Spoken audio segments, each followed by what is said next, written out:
In compliance with Chapter 551, Open Meetings of the Texas Government Code, I call to order a public hearing meeting of the Board of Trustees of the Austin Independent School District for Thursday, December 15th, 2022 at 5:36 p.m.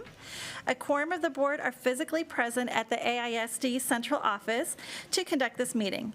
Board meetings are open to the public based on space availability to ensure social distancing and the health and safety of our community and staff. This meeting is streaming live on AISD TV and Apple TV. It is also being broadcast on cable channel 22 through Spectrum, Astound Broadband, and on channel 99 through AT&T UVerse. Closed captioning in English is available on these platforms for individuals who are deaf or hard of hearing. To our audience tuning in remotely and here in person, welcome and thank you for joining us. We will move to the approval of the agenda. Secretary Boswell, do you have a motion to approve the agenda? So moved. Is there a second? Second. Having a motion by Secretary Boswell and a second by Trustee Zapata to approve the agenda, all those in favor, please raise your right hand. Okay, the motion passes unanimously with all those on the dais. Next is an opportunity for the public to share comments with the board. This time allows speakers to comment publicly pertaining to the 2022-23 TEA improvement plans. Members of the public wishing to participate in the public hearing portion of our meeting called a dedicated AISD phone line in advance of the meeting to sign up to speak in person or to audio record their remarks. Tonight we have 2 recorded messages for our public hearing, which we will play now.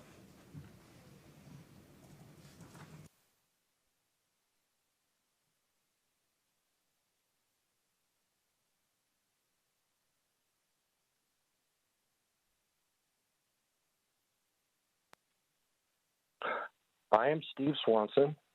I live in Austin ISD, and I'm speaking on student achievement. First, thank you in advance for participating in the short learning opportunity for Texas school board members shared with the board tonight. It includes a handout on why this learning opportunity is important. Our experience in Texas public education includes 30 years as a volunteer with Austin ISD campuses, school districts throughout Texas, the TEA, and the legislature. This 30-year experience was encouraged and informed by time with Eastside Memorial High School at the Johnston campus in Austin. Only 15 minutes from the Capitol and TEA, it was the first school in Texas closed, renamed, and reconstituted by the state through the accountability system. Experience and research reveal the school was not the problem. The opportunity to improve governing for student achievement is at the top of the system. Thank you again, and we look forward to hearing your thoughts and questions on the learning opportunity and why it is important. My name is Letitia Anderson. I'm calling about agenda item 2.1, TEA improvement plans. I noticed that one ED has 5 tip campuses. What assistance will be provided to ensure those campuses are progressing based on the plans submitted? All of the plans seem to read the same or very similar. What supports will the individual campuses receive in terms of staffing and resources? What experts in the field of school improvement are you referring to in the plans when there is no partnership? Who will develop and recruit campus support staff? Finally, leverage leadership has not been the answer. Thank you for your time.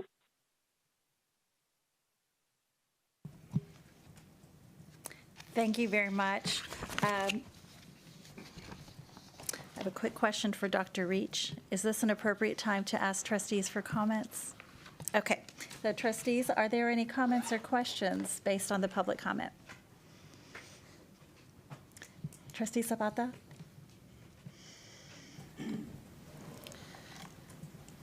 Our last speaker just talked about the supports for that. Is that something that will be shared later? Supports for the expectations of what we're asking the campuses to do.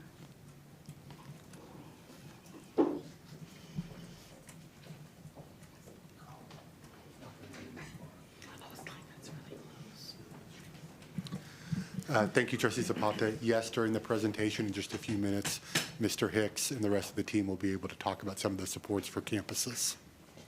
Thank you. Any other questions from trustees? All right, thank you. So our next item will be the presentation of the 2022-23 TEA improvement plans. Hello, Mr. Hicks.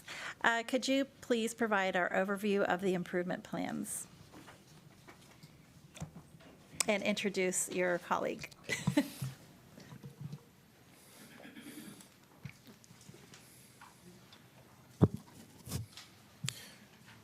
Good evening, President Singh and members of the board. My name is Gilbert Hicks, and I am the interim chief of schools.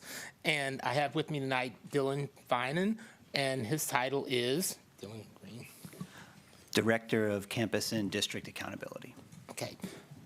So this evening, we're asking for your approval of the targeted improvement plans that are required by the Texas Education Agency for selected AISD schools based on participation in a TEA grant or 2022 outcomes under the federal accountability system. These plans were presented for your review at the board information session on December the 1st. Next slide.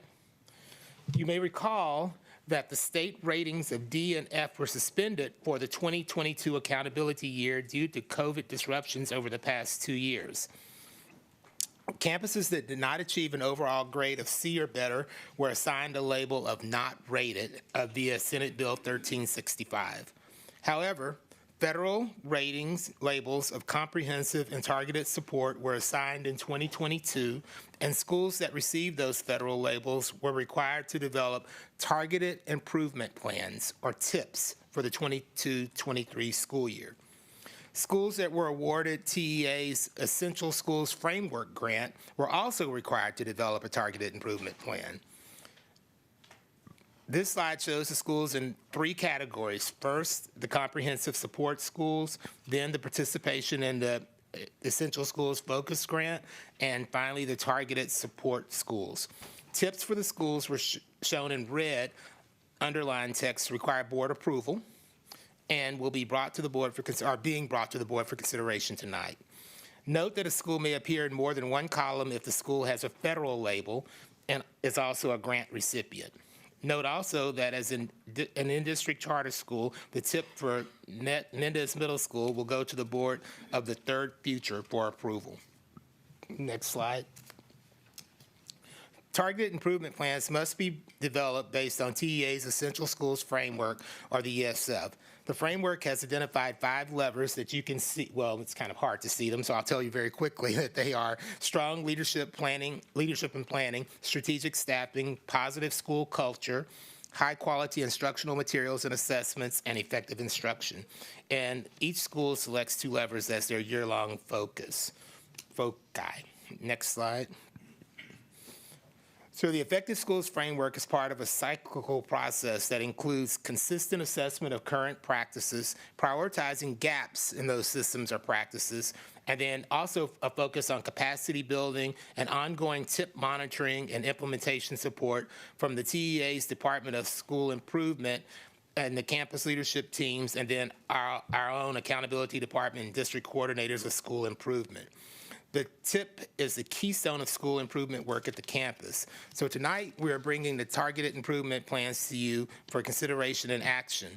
Once the plans are approved by the board, they will be posted on each school's website and updated as monitoring activities progress. So Mr. Fiden and I are welcome to take any questions that you may have. Thank you very much. As a reminder, the board will vote to approve the TEA improvement plans as part of our consent agenda during the regular meeting tonight. Trustees, are there any questions? Trustee Hunter? Thank you. Good evening. I have just a couple of questions for you tonight. The first is, as I look through all of the tips information, and I'm looking at what we are saying is going to be our goal for the students. And I'm just going to pick a school at random because that's the first one in the list. So for Dobie, we're saying that they will accomplish 65% approaches, 35% meets, and 15% masters across all levels. So that'd be English, science, math, and social studies, correct? Okay. And then I go back and I look at what happened last year, and I see that as far as meets 35%, I'm seeing sixth grade for reading 14, 20 for seventh grade, 28 for eighth grade, and then math is 24, 11, and 23 respectively. That's a big jump to 35%. Teachers are maxed out. There's no PLC that's gonna remedy this. What is being done to get them from here to there? The caller, Letitia Anderson, asked basically all of the questions that I need answered this evening. Okay, so we have a number of different supports that are in place. Mr. Finan's team, and I'll let him describe exactly what they do, meet with the schools on a regular basis to do many of those activities that you're talking about and helping them to move from point A to point B on a regular basis. So, Mr. Finan, could you just explain briefly what the coordinators do with each school? In terms of supporting them meet student goals, we have data meetings that we facilitate with what's called the instructional leadership team on each campus. We help them identify specific students, and we identify what those students need to learn in order to grow towards those targets. So we facilitate that process. We help analyze the data for them. We present the data to them, and then we create a plan. And usually the plan has three things. An adult has to be responsible for each student's academic growth. So you have to identify an adult on campus that's responsible for each student's growth. You have to know where the student is academically and where you want to get them, which is part of the data analysis we have to do. And then they have to collaboratively come up with a plan where several adults on that campus understand how to get that student from point A to point B. And it's different for each student because different students are starting at different places and going to different places. So we provide the basic data analysis in order for them to identify students and help them develop a plan on how to get them where they need to go. And then the Office of School Leadership has staff like academic curriculum specialists who come in and work specifically with teachers to give them the tools necessary to improve instruction, both first teach and intervention, in order to help students make the growth they need to meet their academic goals. Okay, so here's what I heard you say. The teacher's responsible. I think it's a group effort. Teachers are responsible, but also we have, if there's instructional coaches that are working with them. There are none at Adobe. Well, the academic curriculum specialists are responsible to help with that. We have administrators that take responsibility to help with that. So each campus is different, and how they decide to tackle those problems is different on each campus. But they really come together and try to figure out who can do this work and who can support teachers to help them do the work. And yeah, it's a team effort. So it's not just one person, but it's a team that's trying to accomplish You're these getting goals. right to where I want to go. That's perfect. So now we said data. Data's super valuable, and you said the who. Other than that classroom teacher, that's probably 1 to 30, 1 to 25, right? I can't read. I'm student A. I can't read. We have this really great data showing that I can't read. I probably haven't been able to read for a while now, right? And so we have all of this great information. My teacher is knocking it out of the ballpark. She's trying to do small group with me. I still can't read. Who? So using your specific example, that school is in Learning Community 2, and so we have hired some additional personnel to help in that particular learning area, considering the concentrated data that we have there. And so we have hired an administrative supervisor that's academically focused, instructionally focused, that's going to be working specifically with the secondary schools, and then another that'll be working specifically with the elementary schools to support the academic leadership specialists, and under the direction of the executive directors for those schools that will be able to provide extra support, training, helping to develop the PLCs to a higher level, and to improve the PLCs. And then the MTSSs are working more specifically and targeted with the schools too. And Adobe, well, the school that you're using as an example is working very closely with their MTSS. And then there's monthly PD that we have at our principals meetings that's focused on improving that. And the principals are being given opportunities to have training at those principals meetings that's based on what they need, not just a whole group training. That's also focused on helping them to improve their practice and build their capacity. So there was an you say the title again, I'm so Well, sorry. the title of the person that I refer to is an administrative supervisor, but that's really another academic person that's working directly with the executive director to help with monitoring the campuses and making sure that they're doing what they need to be doing, when they need to be doing it, and if they have the support that they need in order to be able to do that. And then an additional administrative support person that's helping the executive director as well with following up on what's happening in the PLCs each week and going back the next week to see if that's actually taking place and providing support if it's not. So we're really working hard to focus on making the PLC stronger at schools such as the one that you're referencing to show up that support. And then with regards to the reading piece, the MTSSs are working very closely with us on that, and we're working very hard to come up with strategies to help with those targeted groups of kids that might need that support. And then additionally, Mr. Finan was mentioning the fact that we're looking at each individual kid and the progress that they're making. That's really important because if you remember when I talked about the accountability system 2 weeks ago, Domain 1 and Domain 2. Domain 1 is student achievement, and that's where you were talking about the goals that were set through the ESF for the tips. But then also Domain 2 is extremely important. Domain 2A is our progress goals, and in that we're looking at each individual child and what they need to do in order to grow and to make the progress that's targeted for the state by them. And then when we look at the accountability system in the end and what we're going to be rated, Domain 1 or Domain 2 are the ones that will count. And so we build towards that Domain 1, but then Domain 2 helps us to realize incremental growth for each individual kid. Okay, I'll tell you what I don't hear and what I really would like to hear is that there's a person, a body, that's gonna sit with that kid and read with that kid. That's what I'm really wanting to hear, that I'm not heard. I heard about data, I heard about administrators, administering and coaching and professional development. What I don't hear is we're going to read with that child. Like like that teacher can't do that with all the kids that are struggling in those high opportunity campuses. So that's the piece I didn't hear. Another piece I didn't hear is where are the mamas and the papas? Who is going to the mamas and the papas and saying, hey, you probably know this, but your kid is struggling to read, and we would like you to join us in partnership to help them, right? I feel like that's a piece that's missing from almost everything. So that's all I have. Thank you. Thank you, Trustee Hunter. Trustee Zapata. Thank you. I think the other piece that I don't hear, and I think is should also be considered, is that a lot of students in my district still need a lot of support, not academically only, but it's really in a holistic way, you know.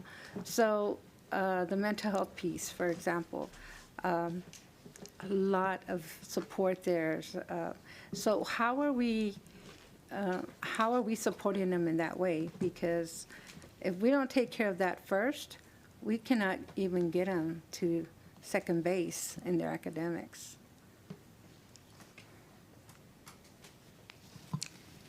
What I can say, Trustee Zapata, is that is a good point, and we need to be more targeted in that intervention and making sure that we're looking at that. There are supports that are in place within the district, but they're not written into the plans. We have mental health centers, and we have our health department has strategies in place, but it's not as targeted as I think that you're looking for right now, and I'm not going to try to make that up right now on the slide, but I definitely have made a note of that. Thank you. Trustee Kaufman. Thank you. So my question has mostly been answered in the previous discussion, but I just want to put it out there. The premise of my question is this, that there is a thing called learning and there's a thing called increasing test scores, and that together they can be represented as a Venn diagram, with learning and raising test scores ideally happening together in the middle. But there are ways to raise test scores without actual learning, and there are ways that kids can engage in learning that don't result in test scores. And so the key to this, I think, beyond the data is the instruction that's happening. And what I think we all agree that we want to see is instruction that supports creativity, that supports reasoning, that supports collaboration and teamwork, that supports ethical thinking, that supports bilingualism.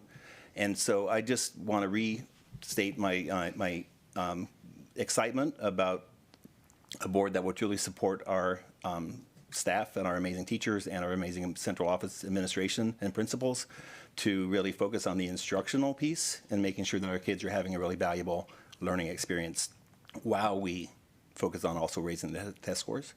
And so my question just is that I would like to ask again that we can be briefed or see the instructional walkthrough forms that kind of dictate which types of instruction that we are promoting and supporting.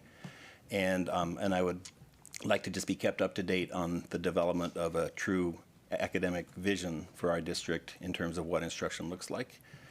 And that, yeah, well, that's my question. And it's not really a question, it's more just a restating a request to be involved in those two things. Thank you. Thank you, Trustee Kaufman. Any other questions or comments from our trustees? Secretary Boswell. Thank you for this presentation, this information. I appreciate it. I'd like to follow up on Trustee Hunter's comment about family engagement. And when you look at the Effective Schools framework that shapes this, developed by TEA, obviously a lot of evidence and things have gone into it, a lot of development, reading about the educational experts who went into it, the studies that underlie it. Positive school culture is one of the 5 elements, and I see very little of that reflected in these plans. And I'm curious about whether there was a discussion with campuses about including that, whether there was a discussion with campuses about excluding that and focusing on other things, kind of why we're not seeing more of that. And we know that that not only aligns, it's in that plan because we know there's evidence that it supports all these things we want to have happen for children: academics, behavior, test scores, attendance, learning, all engagement, all of this. And we know it also aligns with a lot of the things on our scorecard: teacher retention, enrollment, student achievement, a lot of the things that we're really hoping, college and career readiness, all of those, that it really builds toward that. And curious to know what role ensuring that families are partners and that positive school culture for staff and for students really plays in these plans, and why we're not seeing more of that. A couple of things, and I have an example from just today that I can give you as well. So the plans are not, the TIP plans are not meant to be comprehensive and include everything that we could possibly include in them. They had to pick and choose what they were going to put to highlight in the plans. That's one. 2 is that the campus improvement plan dovetails with the targeted improvement plans. And so if you were to go back and look at those, you would see more evidence of what you're talking about with regards to the culture. Family engagement is extremely important in using the positive school culture piece. There was a school today that had a huge restorative circle, or there were about 35 to 40 participants in that restorative circle. Parents and students participated in that restorative circle. It was around culture and an incident that had occurred at the school last week that they came back together very quickly to try to take care of that and ensure that the culture piece was taken care of because learning was impeded by that incident that had occurred. So that's an example of one of an event that did occur, but it's not written into any plan that we will do this when this happens. But it is a strategy that's employed on the campus. And is there support, as Trustee Hunter said, you know, our families want our students to succeed as much as any of us do, probably more than most of us do. Mm-hmm. And is there work being done to ensure that families are partners in their children's education as well? Absolutely. Goal setting is occurring on each campus, for example, and that goes back to Trustee Kaufman's piece about, you know, you've got to really make sure that those things intersect. And so parents, we want to make sure that parents are aware of what it is that we're trying to accomplish with each child, and so goal setting is done with the individual child, and those things are sent home, and different schools do different things with that, but they have conversations with parents at those parent conferences that we have on our calendar where they follow up on all of that, and then any kind of thing they do weekly with regards to newsletters or anything like that includes parents in that goal setting piece, as one example. Okay, and I just have a request for, as we're looking ahead to the budget, that we look at restoring paper report cards and progress reports, maybe for all families, but at least for families who don't have easy access to the online tools. Okay. So, thank you. Thank you, trustees. Any other questions? Trustee Gonzalez. Okay, thank you. I'll try to be quick, but I want to say I want to second what Dr. Kaufman was saying about an instructional vision that really maximizes on that learning. And, you know, what was the other word that was on the other side of it? It was learning. Raising test scores. Oh, raising test scores on the other side. I went to go visit a winter bazaar at a campus this summer, and it was at a newly designed, like redesigned campus. And one of the things that one of the teachers that I spoke with was lamenting to me about is that we have this newly designed campus with these really dynamic learning spaces, and the curriculum that we're provided with doesn't really maximize on that, or is not really in conversation with it. It's about, you know, she was talking to me about teaching dual language and having multiple days of map testing in the past few weeks, and just the juxtaposition of these children sitting, answering multiple choice questions in this space that's not really, you know, designed for that. So I too would like to see an instructional vision that does those things, you know, and really encourage you to you know, push on that, and we will support you, absolutely. The second thing is, have you ever seen The Princess Bride? The movie? Yes? Okay. It's going to make sense. Don't worry. So you know, that phrase, like, or the line in the movie, like, I don't think that word means what you think it means. I want to say that in relation to, and I want to be truthful and honest. You know, what I hear PLCs used as an answer to a question. You know, I taught at 2 different campuses within the district very recently, and I encountered 2 very different models of how a PLC functions. And so when I hear that PLC, or we're going to support PLCs, you know, I want to know what's being able to communicate to campuses. What is that, right? And can everybody clearly articulate an image or a cycle of lesson planning and development that's as consistent as possible across the district? Because I can say, having been in a classroom recently, I don't think that's the case, and these 2 campuses were very close to one another. That's it. Thank you. Thank you. Trustees, any other questions or comments? Okay. A point of order, if you haven't seen The Princess Bride, you should. Good point. I have a couple of questions, if you don't mind. I noticed that in a few different places, one of the action steps might be things that require stipends or extra financial resources. So what happens then? Are there requests then that are brought to the finance team to say, hey, this is what the school might need in order to, you know, to meet their goals with the targeted improvement plan, or?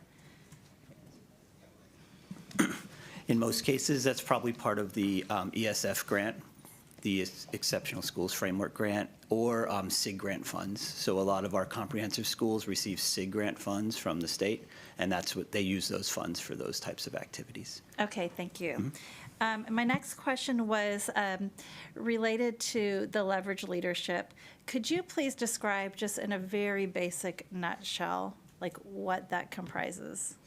Because I see that throughout here, and I want to level set, make sure we all understand what that actually means. Yes, and we're going to be doing this from memory.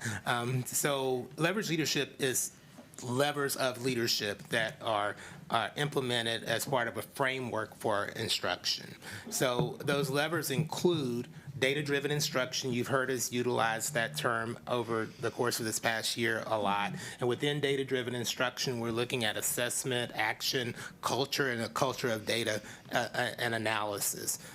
It's also looking at professional development and how we plan, and being able to answer some very key questions at any point in time. What it is that we want students to know and be able to do, that's our state standards. How are we going to know that students know how to do it, and that's our assessment.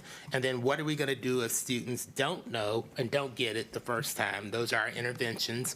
And then we also have a 4th question: what is it that we're going to do if students did get it and we don't want them to have to sit and wait for everyone else? So that's our enrichment piece as well. Also within that is a part about managing teams well and ensuring that we have, to Trustee Gonzalez's point, a very clear articulation of what a PLC culture looks like. And I'm trying to make sure that we don't utilize PLCs as a thing, but instead it's a culture within a school of how we're going to do things, how we're going to do teaching, how we're going to do learning, and then how we're going to keep following up with that. So leverage leadership is that entire package about how we're going to do all of those things together focusing on one perhaps or two, but all of them are important. So that also would go back to Trustee Boswell's question about culture. You can't decide that you're going to just focus on the data-driven instruction part without having a culture for data-driven instruction, and then going back to the part about families and ensuring that they understand what their piece is and how they can help to ensure that we're doing that well too. So leverage leadership is very comprehensive. Thank you. Were you going to add something? Or, okay, I thought I heard something. Another question I had was related to special education. Can you please talk a little bit about how that shows up in the targeted improvement plans? Well, how it shows up. So Dylan, do you have a idea of how they actually talk about special education within the actual TIP planning? I don't think they target that specific group in the TIP plan exactly. That would fall under Domain 3. Each campus can choose to target that particular group, and they would do a data analysis to decide which groups need to meet the most growth for closing the gaps. So like if they had a particular problem meaning that those students weren't achieving the targets that the state has set, then they might say, we're going to work with this particular group to try to get them to reach those targets. Whether off the top of my head, I don't know if any campus has chosen special education as that particular group, but they have an opportunity to. And in general, though, when we do a data analysis, we look at every single student, so special education students are under that cluster. Now, whether or not they're targeting them as a specific group in a particular plan, it's possible. Okay. So that gives me a little bit of concern because we talk so much on this dais about special education, and every month when we look at the board monitoring reports, typically the biggest gaps we see are between economically disadvantaged students who are receiving special education services versus non-ECODIS students who are receiving SPED services. And so I'm just kind of, I don't know how to kind of square that information with what I'm seeing in the targeted improvement plans. So it looks like Mr. Hicks might have a comment. I do. So now I have a better framework for what you were asking. I talked earlier about progress and making sure the progress is personal for every single child. And so in that particular respect, there's a profile for every single child that we have. And so for that particular child, what is your level of progress that we're looking for? So there's a whole group of kids that are receiving special education services that do get special attention in that way. They're not named in the targeted improvement plan, but no other student group is particularly named in the plan as well. But we're looking at all of them to ensure that they make their progress that they are supposed to make, and hopefully more than that. Okay. And then is it the campus improvement plan then where we would see the campus information improvement plan will have more specific detail in that groups? respect, yes. Okay. All right. That's helpful. Does that help? Okay. Thank you. Thank you. Okay. Any other questions, comments? All right. All right. Well, thank you very much. This was really helpful.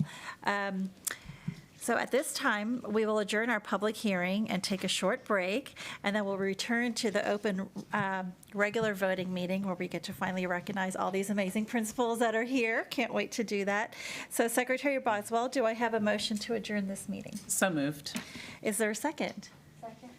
All right, having a motion by Secretary Boswell and a second by Trustee Sabata to adjourn. All those in favor, please raise your right hand. Okay, the motion passes unanimously. The meeting is adjourned at 6:09 p.m. Thank you.